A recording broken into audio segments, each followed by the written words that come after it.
छात्र आंदोलन को भड़काने में खान सर समेत कई शिक्षकों पर एफआईआर दर्ज किया गया है और इसको लेकर अब राजनीति भी तेज हो गई है। बता दें कि विपक्षी पार्टियों के अलावा एनडीए के अंदर हम पार्टी ने इसका विरोध किया है। आपको बता दें कि यह कहा जा रहा है कि खान सर और अन्य शिक्षकों के अलावा रेलवे बोर्ड के अधिकारियों पर कार्रवाई होनी चाहिए। और जीतन राम मांझी ने अपने ट्विटर हैंडल से लिखा है, संविधान में हिंसा और तोड़फोड़ का अधिकार किसी को नहीं। वैसे अब वक्त आ गया है जब सरकार रोजगार के विषय में बात करे, नहीं तो हालात इससे भी भयानक उत्पन्न हो सकते हैं। आरआरबी एनटीपीसी उपद्रव के नाम पर खान सर सहित शिक्षकों पर किए गए इस अघोषित युवा आंदोलन को और भी ज्यादा भड़का सकता है। इसके अलावा शिवानंद तिवारी ने साफ तौर पर कहा कि रेल मंत्री खुद ये बात स्वीकार कर चुके हैं कि छात्रों का जो आक्रोश है वो जायज है, उसके बाद भी शिक्षकों पर एफआईआर नहीं होनी चाहिए। उन्होंने कहा कि रेलवे लगातार कई सालों से छात्रों के साथ अन्याय कर रहा है। वहीं आरजेडी के प्रवक्ता जो शक्ति यादव ने साफ तौर पर कहा कि खान सर पर एफआईआर दर्ज होना गलत है, इसके बदले में जो रेलवे के अधिकारी हैं उन पर जो है एफआईआर दर्ज होना चाहिए। इसके साथ ही सीएम नीतीश की चुप्पी पर निशाना साधा और ये कहा कि सीएम नीतीश जो है कोरोना से नेगेटिव तो हो गए हैं, लेकिन छात्रों को लेकर अभी तक नेगेटिव बने हुए हैं। वो छात्रों को लेकर कब पॉजिटिव होंगे?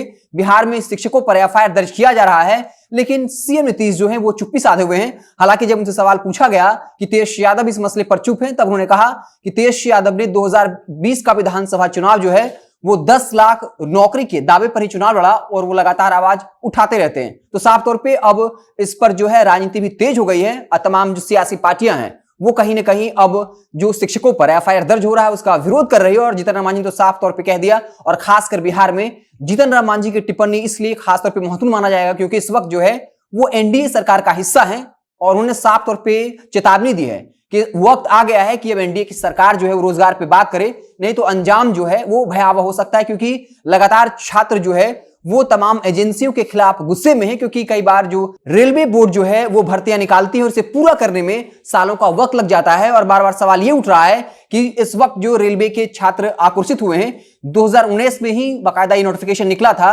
जब लोकसभा का चुनाव होना था, और जब उत्तर प्रदेश का विधानसभा चुनाव आया है उसके बाद एनटीपीसी का रिजल्ट दिया गया। वहीं ग्रुप डी के छात्र इस बात को लेकर नाराज हैं कि जब काफी वक्त नजदीक आ गया है तो एक बार फिर से बताया जा रहा है कि आपको मेंस का एग्जामिनेशन देना होगा, जबकि अब तक कभी ऐसा नहीं हुआ कि ग्रुप डी में जो है वो मेंस का भी एग्जामिनेशन होता था। तो खासतौर पे अब बिहार की सियासत भी इस पर गर्म हो गई है जब छात्र आंदोलन को भड़काने के आरोप में खान सर समेत कई शिक्षकों पर एफआईआर दर्ज किया गया। पप्पू यादव ने सबसे पहले इसको लेकर मोर्चा खोल दिया था और यह कहा था कि शिक्षकों पर जो एफआईआर दर्ज हो रहा है यह गलत हो रहा है। अगर पुलिस में हिम्मत है, प्रशासन में हिम्मत है तो पहले पप्पू यादव की गिरफ्तारी करे। और यह भी कहा कि अगर पुलिस प्रशासन डंडे चलाती है या गोली चलाती सबसे पहले पप्पू यादव सामने खड़ा होगा। तो साफ तौर पर अब बिहार से जो छात्रों ने आंदोलन की शुरुआत की, यूपी के साथ साथ राजस्थान, पूरे देश में जो है यह आंदोलन फैल रहा है और सरकार इसको लेकर कहीं ना कहीं डर भी गई केंद्र सरकार। और बाकायदा रेलवे बोर्ड ने अब यह कह दिया है कि इस वक्त के लिए जो है वो एग्जाम स्थगित कर दिया गया है और आने वाले वक्त में जो है छात्रों से बाकायदा पूरा राय मशवरा लिया जाएगा। उसके बाद जो है आगे की प्रक्रिया पूरी की जाएगी। रेलवे मंत्री ने भी साफ तौर पे कहा है कि छात्रों का गुस्सा जो है जायज है, लेकिन इस बीच खान सर समेत जिन शिक्षकों पर एफआईआर दर्ज की गई है इसको लेकर कहा जा रहा है कि अगर इन शिक्षकों की गिरफ्तारी होती है तो आंदोलन और भड़क सकता है, ये और उग्र रूप ले सकता है। तो देखने वाली बात होगी क्या वाकई में खान सर की गिरफ्तारी होती है और गिरफ्तारी के बाद क्या आंदोलन ठंडा पड़ जाएगा या फिर ये और उग्र होगा। आप देखते रहिए जनता जंक्शन। जैसे ही कोई और बड़ी खबर आएगी तो हम उसे आपको इत्तला करेंगे। बहुत बहुत धन्यवाद।